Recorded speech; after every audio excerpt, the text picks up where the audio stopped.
Le vent tourne pour les multinationales occidentales qui ont longtemps exploité les ressources et les infrastructures africaines sous couvert de partenariats économiques. Le 18 mars, un collectif de 11 ONG africaines réunies sous la bannière du collectif Restitution pour l'Afrique, RAF, a porté plainte en France contre le groupe Bolloré et ses dirigeants, Vincent et Cyril Bolloré.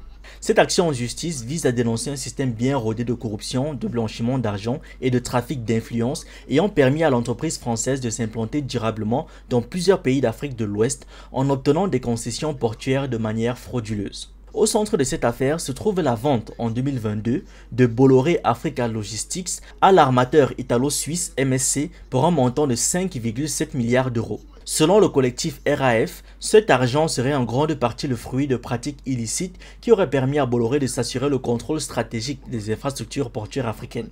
L'entreprise aurait obtenu ses concessions sans passer par des appels d'offres transparents, mais grâce à des arrangements avec des dirigeants africains à qui elle aurait apporté un soutien politique, notamment par le financement de leur campagne électorale. Contrôlant 16 concessions portuaires et influençant directement les flux commerciaux du continent. Grâce à cet empire logistique, le groupe a pu bénéficier d'un monopole économique sur de nombreuses routes commerciales. Cependant, les méthodes employées pour bâtir cet empire sont aujourd'hui sévèrement remises en question. L'enquête s'appuie sur des précédents judiciaires qui avaient déjà mis en cause Bolloré dès 2013. À l'époque, la justice française soupçonnait l'entreprise d'avoir utilisé sa filiale de communication Euro RSCG, devenue Havas, pour financer illégalement les campagnes électorales de plusieurs chefs d'État africains. Parmi eux, Faure Gnassingbé au Togo et Alpha Condé en Guinée, dont les campagnes de 2010 auraient bénéficié d'un appui stratégique en échange de l'attribution de concessions portuaires à Bolloré. En Côte d'Ivoire, c'est le terminal à conteneurs d'Abidjan qui se retrouve au cœur des accusations. En 2003, le président Laurent Gbagbo aurait attribué cette concession directement au groupe français sans aucun appel d'offres, une décision jugée contraire au principe de bonne gouvernance et critiquée par des observateurs internationaux. La plainte est déposée par le collectif RAF élargit encore ces accusations en incluant d'autres pays d'Afrique de l'Ouest et d'Afrique centrale, notamment le Cameroun et le Ghana, où des concessions portuaires ont été obtenues selon des mécanismes similaires. L'élément central de cette affaire réside dans la notion de bien mal acquis inversé, introduite par les avocats du RAF. Ce concept repose sur une loi française adoptée en 2021 qui permet aux États étrangers de récupérer les fonds issus de pratiques frauduleuses commises sur leur territoire. En d'autres termes, si la justice française reconnaît que les profits générés par Bolloré proviennent d'actes de corruption et de détournement, une partie des 5,7 milliards d'euros issus de la vente de Bolloré Africa Logistics pourrait être restituée aux États africains concernés. Les enjeux sont donc énormes.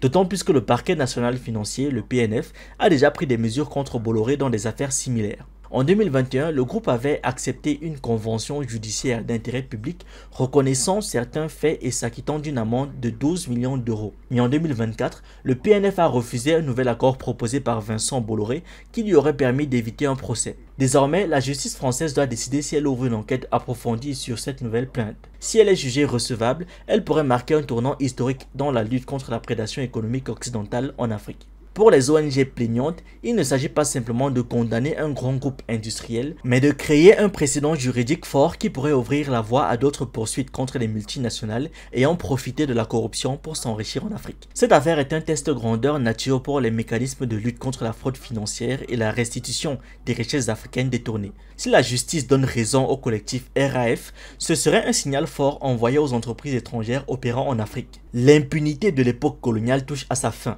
et les richesses du continent doivent lui être accaparées au détriment de ses populations. La bataille judiciaire ne fait que commencer, mais son issue pourrait changer la manière dont les relations économiques entre l'Afrique et les multinationales occidentales seront envisagées à l'avenir. Merci d'avoir regardé cette vidéo, n'oubliez pas de liker, de partager et de donner votre avis en commentaire. Vous pouvez aussi nous suivre sur nos différentes plateformes Facebook, YouTube, TikTok et surtout sur le réseau social africain Diba World, disponible sur Android et iOS. Pour ceux qui le souhaitent, vous pouvez aussi rejoindre notre communauté WhatsApp. Tous les liens utiles sont dans la description.